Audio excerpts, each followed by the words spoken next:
Yes, AMD is not ripping off Intel. Allow me to explain. It would be pretty easy to say, oh, hey, wait, hold on a second. I mean, AMD's releasing a hybrid CPU. That just sounds a lot like Intel Alder Lake, which is the code name for their 12th generation Core series processors, which are going to use high performance Golden Cove cores alongside power saving Gracemont cores, with the idea being that you get performance when you need it and power saving when you don't. But in fact, Intel is not the first one to have that idea, and there's a whole lot else going on with their Zen 5 architecture that has really nothing to do with what Intel's doing. So first things first, Zen 5 will apparently be based on TSMC's N3 process node, which I think they're just kind of changing up the nomenclature on us. I actually didn't know that they call them, okay, maybe they're not, because they're referring to their 7 nanometer as N7. So I've just never heard that branding for it before, go figure. So their N3 process node is 2 full nodes away from AMD's current 7 nanometer node with TSMC, and it's claimed to be 1.7 times as dense as 5 nanometer, which is itself 1.8 times as dense as 7 nanometer. And we are expecting somewhere in the neighborhood of a 50+% increase in power efficiency compared to 7 nanometer. And wow, so 15% faster than 15% faster. So what would that be? Something like 35 or so percent faster than 7 nanometer as well. Whew. Now, AMD has a tendency to do major architecture changes in their odd-numbered releases. So Zen 5 is expected to be a big update over Zen 4 with significant memory subsystem changes, but the big new feature is, of course, big. LITTLE, or hybrid chip design. And we've seen this before in ARM CPUs in particular, or SoCs, I guess I should say, because there's a lot more than just a CPU in them. But your phone, assuming you have one that was built in, I don't know, Luke, 5 years, 6, 7? Quite a while. When did the first big. LITTLE ARM designs show up? First released. Looking it up. I'm Googling this.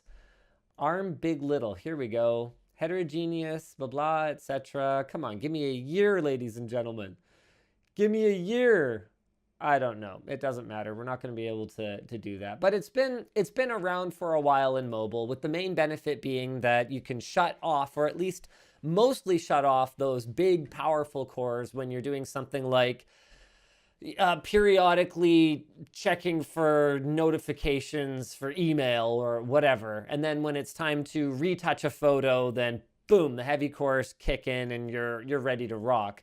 And Apple's M1 very recently was the first to bring this to the desktop. Intel will follow according to their roadmap later this year, and then Zen 5 will apparently rock.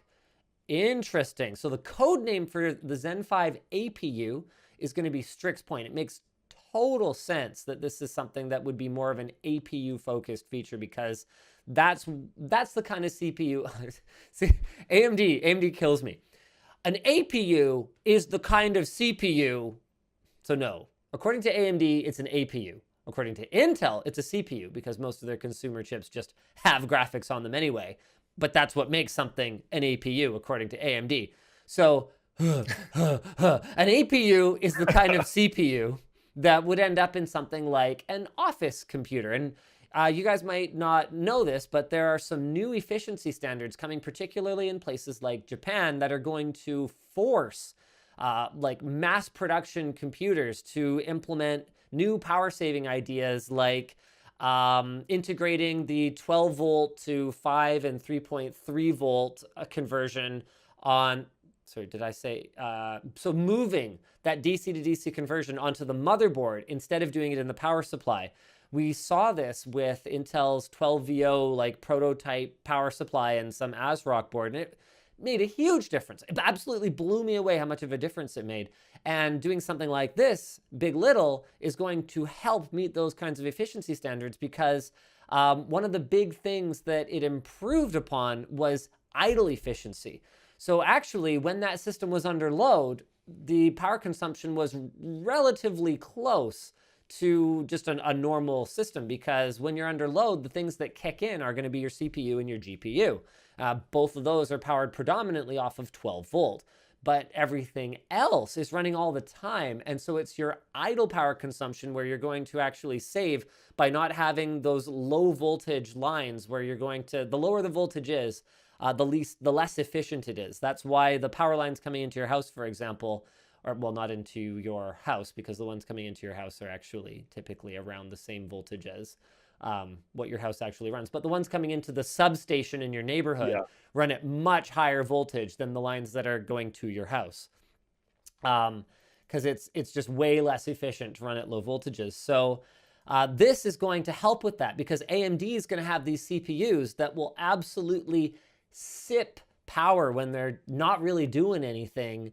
And then we'll still have, hopefully, the horses. I mean, 8 big cores is still pretty good. I mean, we're talking, oh yeah, and also mobile. So they'll have decent GPUs built right into the CPU. That's what makes it an APU. they'll have these big little CPU cores, so they will sip power, and they will, what was the other thing I was going to say? Yeah, well, basically, I guess that's it. So they have an expected release date of 2024. And as for naming, AMD's Zen 3 Plus refresh, codenamed Warhol, is rumored to be delayed or canceled with an accelerated Zen 4 launch instead.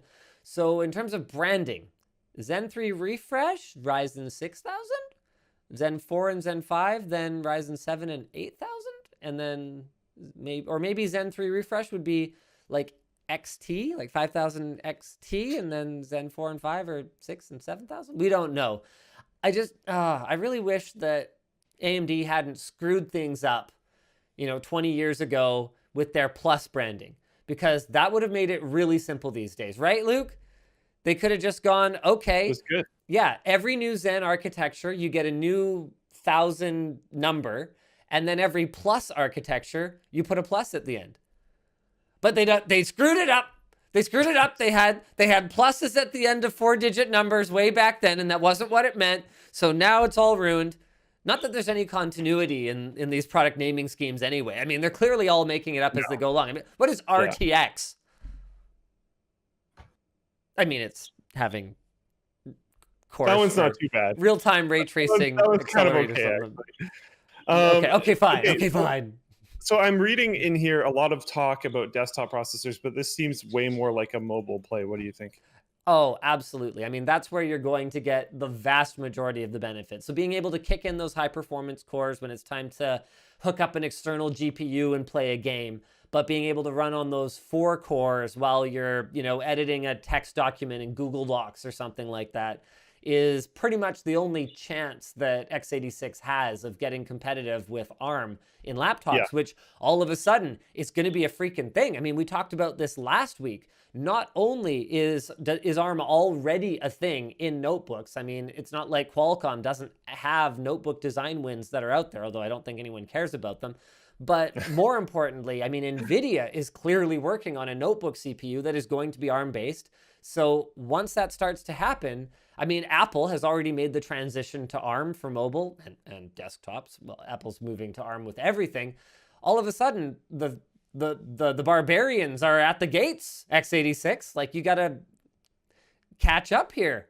It's been years since Big Little existed on ARM. I'm assuming there are technical challenges that made it very difficult, but that doesn't change the fact that you're just like going to have to do it.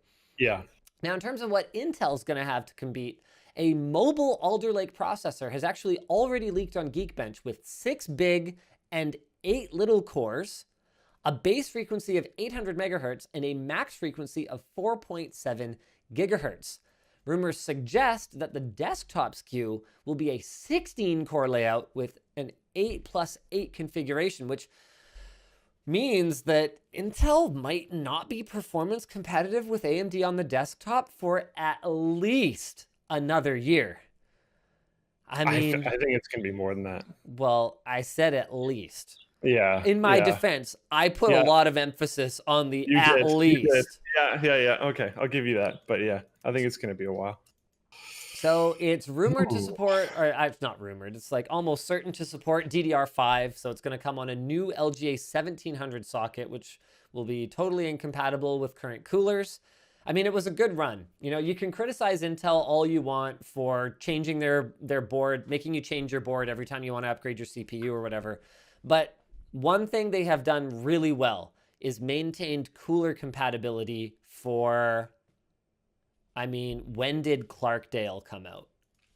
Intel Clarkdale CPU launch. That was in 2010. For over 10 years, you've been able to reuse your Intel CPU, your like aftermarket Intel CPU. Probably haven't even really thought about it. That's pretty cool.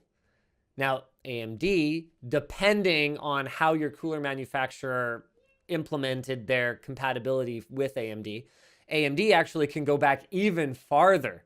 So if you have an AMD cooler that uses the clips around the plastic brackets around the socket, like just the little hooks, you can go all the way back to socket 754, which launched in 2003. So Intel managed, or AMD is going on 15 years pretty soon of cooler compatibility. It does kind of help when you take essentially a sabbatical in the middle of that, though. That's true. That's true. There was a bit of a gap in the like having CPUs that anyone cared about. Excuse me. And to be clear, AMD's like compatibility, unless if you don't use the little hooks, is no, that's a mess, because socket 754 and, if I recall correctly, 939 both used 2 screws, like 2 bolts through the board into the back plate. And then AM whatever started being 4, and then AM4 actually moved them, if I recall correctly. So it's like 2 this way and like 2 kind of like that. And then of course there's the enthusiast socket, Threadripper, you know, all that kind of stuff that's not compatible. But then that was true on Intel as well. On the server side, the mounting holes did move around a fair bit in that time period. This is a long aside, not very important. The new socket will need additional pins to support USB 4 and PCI Express Gen 5. And AMD will also be changing sockets because, you know, these new connectivity standards. So AM4 is going away, but we have no information about what AM5 might look like. And it's actually been rumored that AMD might go LGA instead of sticking with pins, which, I mean, Luke, how do you feel about that, Luke? I mean, you've had to personally repair the pins on an AM4 CPU. I'm upset. I had to deal with the struggles. Everyone else should have to deal with it too. No, I think that's a good thing.